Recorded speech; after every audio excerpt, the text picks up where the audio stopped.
the Infinite Way writings declare that the secret of life lies in right identification.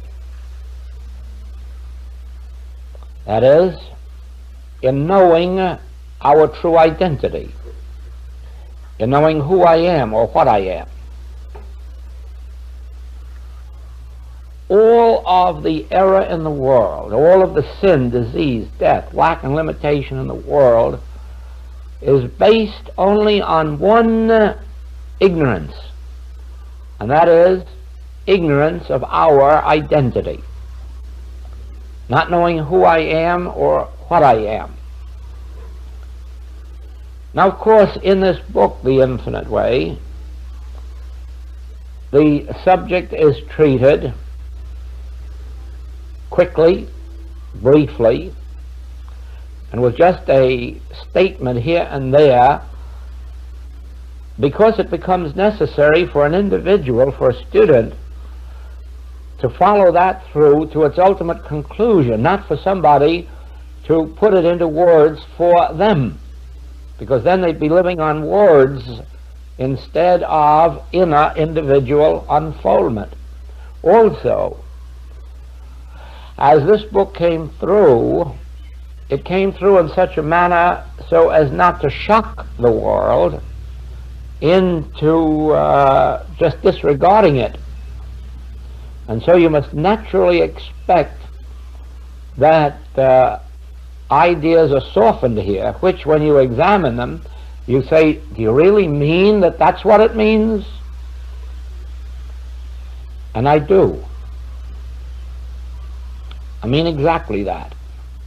Now here is a chapter, Metaphysical Healing. Healings are always in proportion to our understanding of the truth about God, man, idea, body. Well, of course, there is just one sentence. But as far as I'm concerned, I don't know how you could spend less than a year on that one sentence. I don't know how you could possibly not write that sentence out, put it up on the mirror, carry a copy in the purse, and then, regardless of what you're reading for the next year, see what it has to say about God, man, idea, body.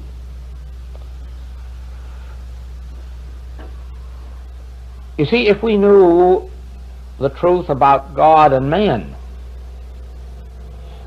the truth about idea and body would quickly reveal themselves. Because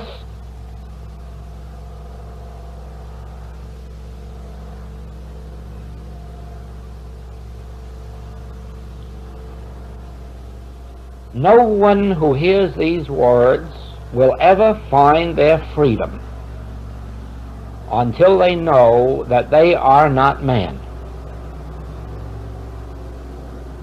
As long as the belief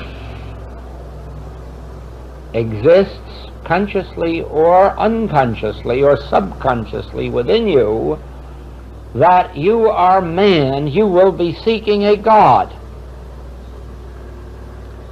And there isn't any to be found.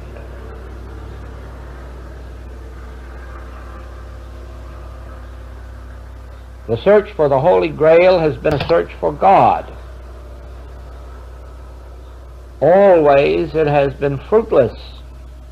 Always it has been a failure until the individual came home broke in health, broke in mind, broke in body, broke in purse, and they discovered it hanging right up on their own tree or buried in their own garden, in other words, within their own being. Now,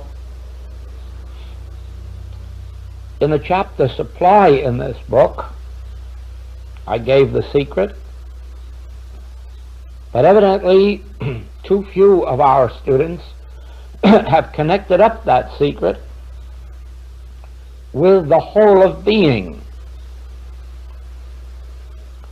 In the illustration of the orange tree, I showed that the oranges do not constitute supply. I don't care how many oranges there are, I don't care how few oranges there are. That has nothing to do with supply. An orange, or any other fruit on a tree, is the product of a life force at work. So the supply is the life force. And the orange is but the fruitage or result or product of the supply. You could have a year without oranges, but that wouldn't mean you were without supply. You could give away your oranges, you could throw them away, and you wouldn't be without supply, because the life force is at work instantly reproducing. So at most you would have a temporary absence of the result of supply or product of supply or fruit of supply. Now, coming back to our identity, who am I? What am I? And you'll find that you are not that which can be supplied. You are supply. You are the law of life operating. I am the life. I am life eternal. I am the life, the way, the truth. I am the bread, the wine, the meat.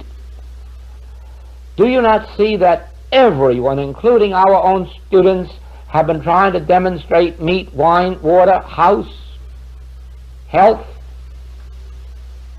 when I am these? I am the life of my body. I cannot get life. I cannot get health. I cannot get supply. I cannot get youth. I cannot get vitality. I am the way, the truth, the life. Now, as men, we would have something to get, and we would have something to get it from. We would be eternally seeking a God somewhere to get something for us, to give something. But all the way back to Moses, it was realized, I am that very I am. I am it. And because of Moses' realization of I am, or Moses' realization that I am, he was enabled to bring forth a cloud by day, pillar of fire by night, manna from the sky, water from the rock, safety and security for his people, all by the realization. What set Moses apart from his people? They were seeking something from I am, and he was knowing that I am that I am. What set Jesus apart from his multitudes?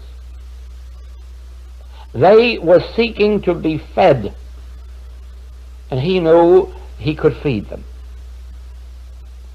They were seeking to be healed, but he knew that I am life eternal, and that was their relationship to God. That was their true identity. Well, there's one tiny sentence in this book that says you must know that you are cause and not effect. I don't see how anyone could spend less than 3 years on that one sentence. I don't know how they possibly can, because there isn't a single discord within range of your thought that isn't based on the belief that you are an effect and that there is a cause somewhere that can do something about it. The mystery of life is in the words I am. Now,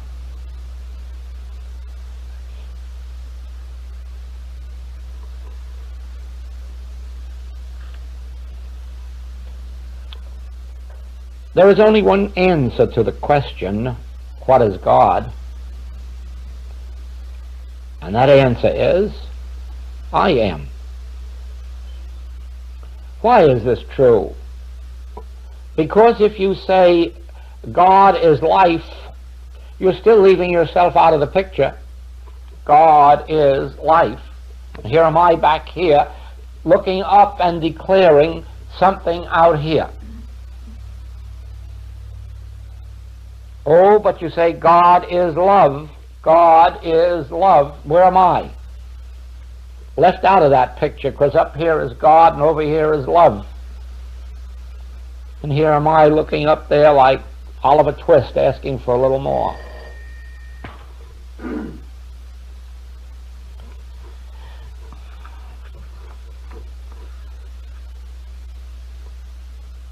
Well, I am going to leave it with you to ponder this idea of yourself, capital S-E-L-F, as being God being, life, truth, love, love, love, love.